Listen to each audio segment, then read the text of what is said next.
कैसे हैं आप लोग। आशा करते हैं कि आप लोग बहुत अच्छे होंगे, घर पर होंगे, स्वच्छ होंगे। तो दोस्तों आज हम लोग बात करेंगे महत्वपूर्ण दिनांक, यानी कि दोस्तों इतिहास के जो है सवाल को हम लोग बात करेंगे, जो कि एसएससी जीडी और रेलवे के एग्ज़ाम जैसे एनटीपीसी सब के लिए बहुत महत्वपूर्ण है। ठीक है दोस्तों, सारे कॉम्पिटिटिव एग्ज़ाम में जो हिस्ट्री के ऑब्जेक्टिव होते हैं उनके लिए सबसे महत्वपूर्ण जो सवाल पूछे जाते हैं एग्ज़ाम में, वो हम लोग आज देखेंगे। मोस्ट इंपॉर्टेंट सवाल दोस्तों। अभी तक हमारे चैनल पर नए हैं तो चैनल को सब्सक्राइब नहीं किया तो सब्सक्राइब करके सबसे पहले घंटी का बेल आइकन दिख रहा होगा उसको दबाकर प्रेस कीजिए, ताकि इस तरह का कोई भी वीडियो है उसका नोटिफिकेशन आसानी से आपको मिल जाए। ठीक है, तो और लाइक नहीं किए तो लाइक कीजिए, दोस्तों में शेयर कीजिए। चलिए हम लोग वीडियो को स्टार्ट करेंगे। तो दोस्तों महत्वपूर्ण दिनांक आज हम लोग देखने वाला है। ठीक है, तो देखिए दोस्तों अपनी स्क्रीन पर हम यहाँ पर, तो चलिए दोस्तों हम लोग देखते हैं। पहला सवाल क्या कहा जा रहा है, तराइन का प्रथम युद्ध कब हुआ था। दोस्तों तराइन का जो प्रथम युद्ध हुआ था 1191 ईस्वी में हुआ था। ठीक है, तराइन का प्रथम युद्ध, ठीक है, तराइन का जो प्रथम युद्ध हुआ था 1191 ईस्वी में हुआ था। 2 नंबर सवाल क्या कहा जा रहा है, गुलाम वंश की स्थापना जो होता है, स्थापना कब हुआ था। गुलाम वंश की स्थापना 1206 ईस्वी में हुआ था। ठीक है, तो गुलाम वंश की स्थापना जो होता क्या हुआ था, 1206 ईस्वी में हुआ था। ठीक है, चलिए हम लोग 3 नंबर सवाल को देखते हैं। 3 नंबर सवाल है, वास्को डी गामा का भारत आगमन, मैंने वास्को डी गामा दोस्तों भारत कब आया था। ठीक है, तो वास्को डी गामा जो है दोस्तों भारत कब आया था, 1498 में आया था।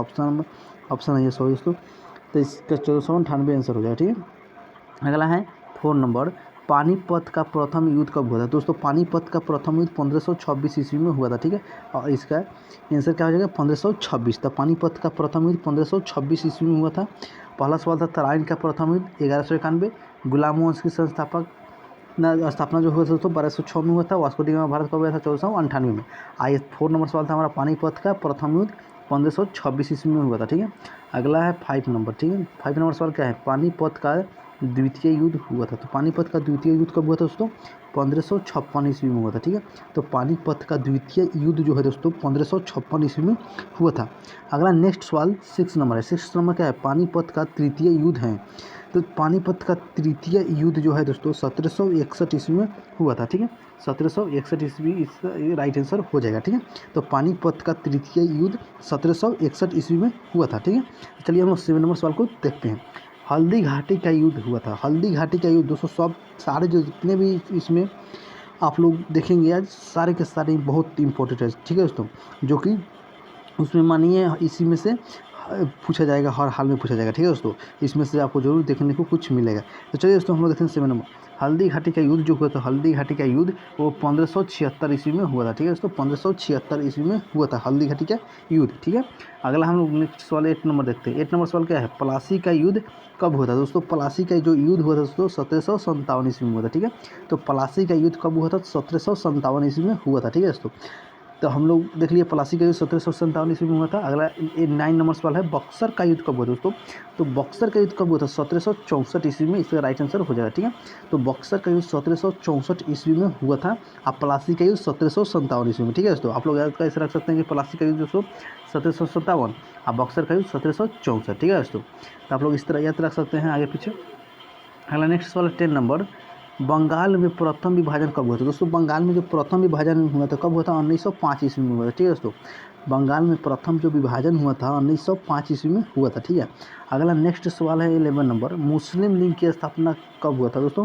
तो मुस्लिम लीग की जो स्थापना हुआ था 1906 ईस्वी में हुआ था। ठीक है, तो मुस्लिम लीग की स्थापना 1906 में हुआ था। तो ऊपर से एक बार देख लेते हैं यहाँ से, तो प्लासी का युद्ध कब हुआ था, 1757 में। बक्सर का युद्ध 1764 में। बंगाल का जो विभाजन हुआ था 1905 में हुआ था। हाँ, मुस्लिम लीग की स्थापना 1906 में। ठीक है दोस्तों, तो चलिए हम नेक्स्ट सवाल 12 नंबर देखते हैं। 12 नंबर सवाल क्या है, प्रथम विश्व युद्ध जो हुआ था 1914 से 1918 के बीच में हुआ था। ठीक है दोस्तों, तो प्रथम विश्व युद्ध 1914 से 1918 के मध्य। ठीक है दोस्तों, चलिए हम नेक्स्ट सवाल 30 नंबर देखते हैं।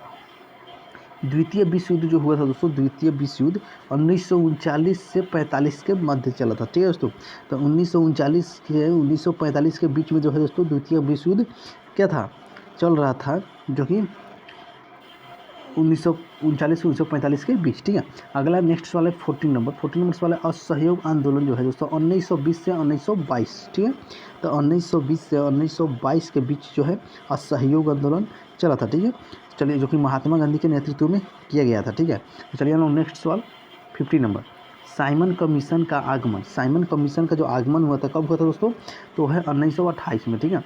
तो 1928 में जो है दोस्तों साइमन कमीशन का आगमन हुआ था। तो साइमन कमीशन का आगमन कब हुआ था दोस्तों, 1928 ईस्वी में हुआ था। तो साइमन कमीशन का आगमन 1928 ईस्वी में दोस्तों राइट आंसर हो जाएगा। चलिए हम नेक्स्ट सवाल देखते हैं 60 नंबर।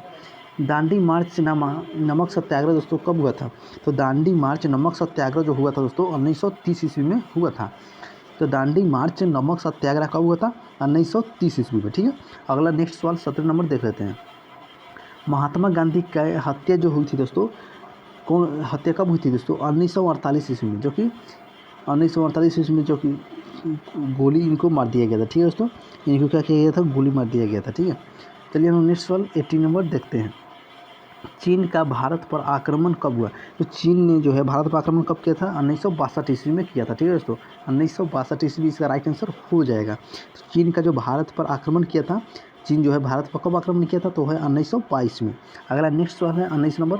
भारत पाक युद्ध जो हुआ था दोस्तों कब हुआ था, भारत पाक जो युद्ध हुआ था 1965 ईस्वी में हुआ था, ठीक है।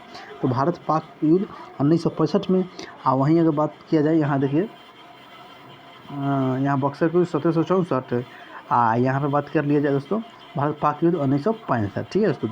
यानी 201 दिन का आग पीछे आप लोग इस तरह से याद कर सकते हैं। बक्सर का युद्ध 1764, यहाँ पाक युद्ध पूछ दिया जाए, भारत का जो पाक युद्ध हुआ था 1965 में हुआ था, ठीक है। तो अगला हम लोग सवाल देखते हैं 20 नंबर।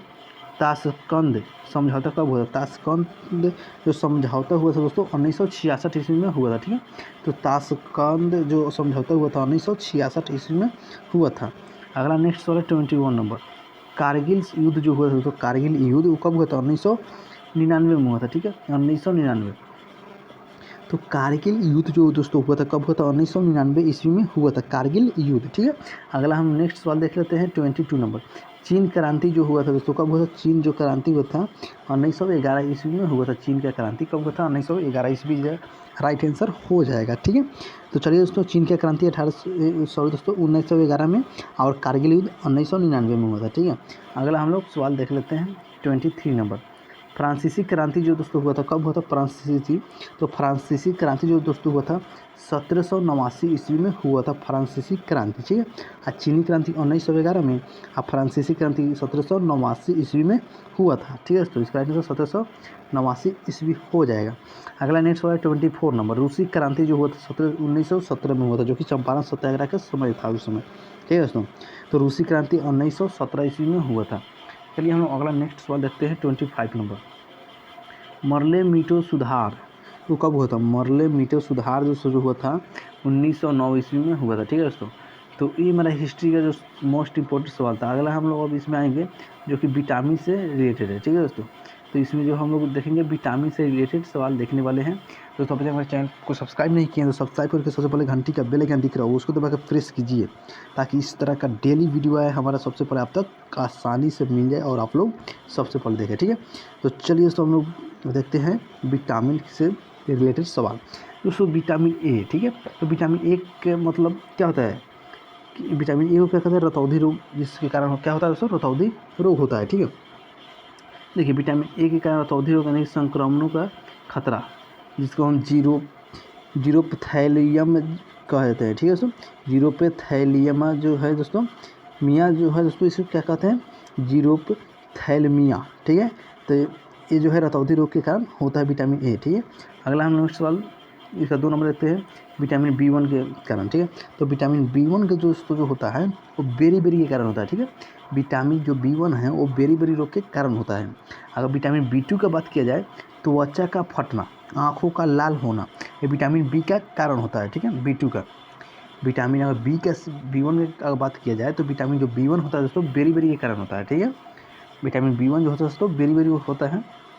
अगर विटामिन B2 का बात कर लिया जाए तो विटामिन B2 जो होता है त्वचा का फटना, ठीक है दोस्तों, या आँखों का लाल होना, ये विटामिन B2 का कारण है, ठीक है दोस्तों। तो आप लोग आराम से याद रखिएगा कि विटामिन B का अगर पूछ दिया था तो बेरी, और विटामिन B2 को अगर पूछ लिया जाए तो त्वचा का फटना अथवा आँखों का लाल होना, अथवा त्वचा का फटना क्या है, विटामिन B2 का कारण है।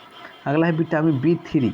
तो विटामिन B3 त्वचा पर दाग दाग होना, ठीक है दोस्तों, त्वचा पर दाग होना, यहाँ से दोस्तों त्वचा पर यहाँ दाग होता है, ठीक है। तो विटामिन B3 का काम है त्वचा पर दाग होना। अब विटामिन B2 का त्वचा का फटना, इसमें विटामिन B3 में त्वचा पर दाग होना, ठीक है। और उसमें आँखों का लाल होना भी है विटामिन B2 में, ठीक है। अगला हम लोग विटामिन B5 को देखते हैं। विटामिन B5 में जो है दोस्तों क्या है, बाल सफ़ेद होना, मंदबुद्धि होना और बाल सफ़ेद होना, वो विटामिन B5 के कारण होता है, ठीक है। विटामिन B5 के कारण दोस्तों है बाल सफ़ेद होता है और मंदबुद्धि हो जाता है दोस्तों, ठीक है। तो वो है विटामिन B12, ठीक है। सॉरी दोस्तों B5 के कारण दोस्तों क्या होता है, बालों का सफ़ेद होना और मंदबुद्धि होना, वो है विटामिन B5। आप लोग अच्छा से इसको रिपीट कर करके याद कीजिए, 2 बार 4 बार बोलते रहिए। जितना बार हम रिपीट कर रहे हैं उतना बार आप लोग रिपीट कीजिए, आपको भी बहुत अच्छा से याद हो जाएगा इस वीडियो में, ठीक है। तो चलिए विटामिन B6 का अगर हम लोग बात कर लीजिए, विटामिन B6 मतलब एनीमिया यानी कि त्वचा रोग होता है, ठीक है दोस्तों। तो विटामिन B6 यानी कि एनीमिया रोग होता है, विटामिन B6 के कारण एनीमिया रोग होता है, जिसको त्वचा रोग भी कहा जाता है, ठीक है। तो विटामिन B6 जो है दोस्तों एनीमिया यानी कि त्वचा रोग होता है, ठीक है दोस्तों। तो चलिए हम लोग अगला विटामिन B7 को देखते हैं। विटामिन B7 दोस्तों क्या है, तो विटामिन B7 जो है दोस्तों लकवा, शरीर में दर्द, बालों का गिरना, ये क्या है, विटामिन B7 के कारण होता है, ठीक है। विटामिन B7 का कारण जो है दोस्तों लकवा होना, शरीर में दर्द होना, बालों का गिरना, ये विटामिन B7 का कारण है। अगला हम लोग सवाल देखते हैं, यहाँ विटामिन B6 में क्या था, एनीमिया, त्वचा रोग, ये सब जो है विटामिन B6 का है। और विटामिन B7 में लकवा, शरीर में दर्द, बालों का गिरना, ये विटामिन B7 के कारण। विटामिन B12 की अगर बात कर लिया जाए तो विटामिन B12 जो है एनीमिया, पेचिस रोग, ये सब जो है विटामिन B12 में है। एनीमिया और पेचिस रोग जो होता है दोस्तों, पेचिस रोग, वो क्या है, विटामिन B12 में है, ठीक है दोस्तों। यहाँ तक आपको अच्छा से याद हो गया होगा, ठीक है। चलिए विटामिन C की अगर बात कर लिया जाए हम लोग, तो स्कर्वी रोग होता है, ठीक है। विटामिन C के कारण स्कर्वी रोग, जैसे इसके अगर उपयोग की बात कर लिया जाए, संतरे, नींबू, इस तरह खट्टा जो जितना थी होता है इसमें आएगा, ठीक है दोस्तों। चलिए विटामिन C का तो हो गया स्कर्वी रोग। अब विटामिन D का अगर देख लिया जाए तो रिकेट्स जो है या ऑस्टियोमलेशिया, ठीक है दोस्तों, रिकेट्स इसका हो जाएगा आंसर, ठीक है। चलिए हम लोग विटामिन D को देख लिया, रिकेट्स होता है विटामिन D के कारण, रिकेट्स, ठीक है। इसको 2 बार 3 बार आप बोलिए, रिकेट्स, विटामिन D के कारण रिकेट्स, ठीक है दोस्तों। इस तरह बोलते रहिए आप लोग, विटामिन D के कारण रिकेट्स। अगला हम लोग देखते हैं विटामिन E। विटामिन E के कारण जनन शक्ति का कम होना, जनन शक्ति का कम होना विटामिन E का कारण है। तो जनन शक्ति का कम होना विटामिन E का कारण है। सब चलिए दोस्तों, यहाँ तक आपको अच्छा से समझ में आ गया होगा। दोस्तों अभी तक हमारे चैनल को सब्सक्राइब नहीं किए हैं तो सब्सक्राइब करके सबसे पहले घंटी का बेल आइकन को दबाकर प्रेस कीजिए, ताकि इस तरह का वीडियो आए उसका नोटिफिकेशन आसानी से आप तक पहुँच जाए। अब हम लोग देखेंगे सबसे हल्की धातु, आ गए हम लोग साइंस में, वो भी साइंस था, ठीक है। तो सबसे हल्की धातु दोस्तों कौन है, वो है दोस्तों लिथियम, ठीक। तो सबसे हल्की धातु लिथियम Li, इसका संकेत क्या होता है दोस्तों, Li होता है, ठीक है। तो सबसे हल्की धातु दोस्तों क्या होता है, लिथियम होता है। तो सबसे हल्की धातु क्या हो जाएगा हमारा राइट आंसर, लिथियम। अगला सवाल, सबसे भारी धातु का अगर बात किया जाए तो ओस्मियम जो हो जाएगा राइट आंसर हो जाएगा, ठीक है। तो सबसे हल्की की बात की जाए तो लिथियम, या सबसे भारी की अगर बात कर लिया जाए तो ओस्मियम हो जाएगा, ओस्मियम जो इसका राइट आंसर हो जाएगा। अगला है सबसे कठोर धातु कौन है, तो सबसे कठोर धातु की अगर बात कर लिया जाए तो प्लेटिनम इधर राइट आंसर हो जाएगा, ठीक है। तो सबसे कठोर धातु का अगर बात करें जाए तो प्लेटिनम, और सबसे कठोर यहाँ पर पदार्थ आ जाता है, ठीक है। यहाँ पर धातु है तो प्लेटिनम, और पदार्थ यानी कि यहाँ पे हीरा हो जाएगा, ठीक है दोस्तों।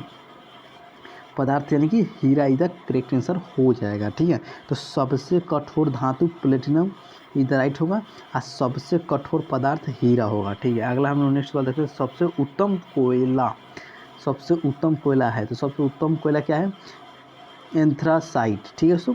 सबसे उत्तम कोयला एंथ्रासाइट है, इधर राइट आंसर एंथ्रासाइट हो जाएगा, ठीक है। तो सबसे उत्तम कोयला जो है दोस्तों एंथ्रासाइट है, ठीक है। इसका राइट आंसर एंथ्रासाइट होगा उत्तम कोयला का, ठीक है। अगला सवाल है जल का शुद्ध रूप है, तो जल का शुद्ध रूप क्या है दोस्तों, वर्षा का जल। वर्षा का दोस्तों जल जो है दोस्तों जल का शुद्ध रूप है, तो वर्षा का जल is the correct right answer हो जाएगा, जल का शुद्ध रूप वर्षा जल। अगला है मार्क्स गैस कहलाता है मीथेन, ठीक है दोस्तों, मीथेन कहलाता है मार्क्स गैस, ठीक है। तो मीथेन का दोस्तों फॉर्मूला क्या होता है, क्या होता है दोस्तों, CH4 होता है, ठीक है, CH4 मीथेन होता है। अगला हम लोग मार्क्स गैस क्या कहता है, मीथेन। अगला हम लोग देखते हैं नोबेल गैस कहलाता है, नोबेल गैस हीलियम कहलाता है, ठीक है दोस्तों।